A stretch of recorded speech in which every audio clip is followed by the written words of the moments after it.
The way we live in cities is radically changing. Incredible amounts of energy are now required for us to live the way we live. I mentioned that the pyramid was the world's tallest building for 4,000 years. Actually, the building that beat the pyramid, that became the world's tallest building, was Lincoln Cathedral. Lincoln Cathedral in the 12th century, it was a church, became the world's tallest building. But in my lifetime, that record has changed many, many times. And in a couple of years' time, they're going to build even taller. We now have new materials, we have new ways of building. It's extraordinary, the pace of change. And of course, with the pace of change comes implications. Let me see if I've got this.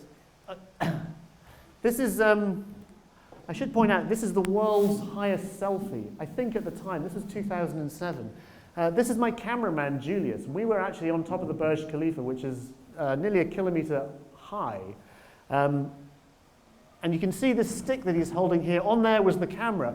But I don't know if you remember that clip we just saw. Poor old Julius, he had to be above me in order to shoot the actual shot.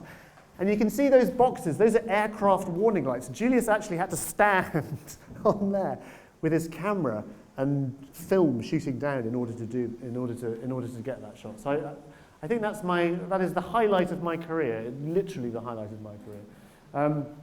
On top of the Burj Khalifa, nearly a kilometer high. But yeah, in a couple of years, that building will be beaten. The fact that more and more people are living in cities now creates all kinds of problems. It creates problems in terms of energy, it creates problems in terms of how we move around. Anyone who's been on the tube understands how chaotic cities can be. I went to Mexico City because I wanted to see firsthand the problem and some of the problems of infrastructure that happens in cities. When you have millions and millions of people living together, that creates a lot of waste. It creates some big problems. So I went to Mexico City, where they have a very unique problem in terms of drainage. Mexico City is actually built within a ring of volcanoes, and it has a problem with subsidence in that it's gradually sinking. And because it's sinking, the water that people, water and waste products that people generate, it's not flowing away anymore.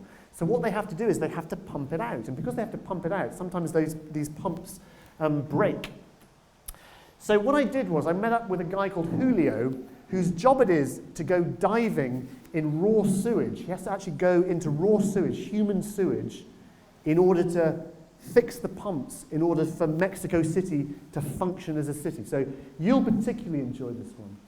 Has anyone had breakfast or recently? You might want to just have a glass of water. So that was Mexico City. Mexico City, where is Mexico City? It's down here in Mexico. Dubai, where the world's tallest building is just down here. And all across the world, we're seeing these megacities. Millions of people coming together and living together in ways that we've never seen before. And it's extraordinary.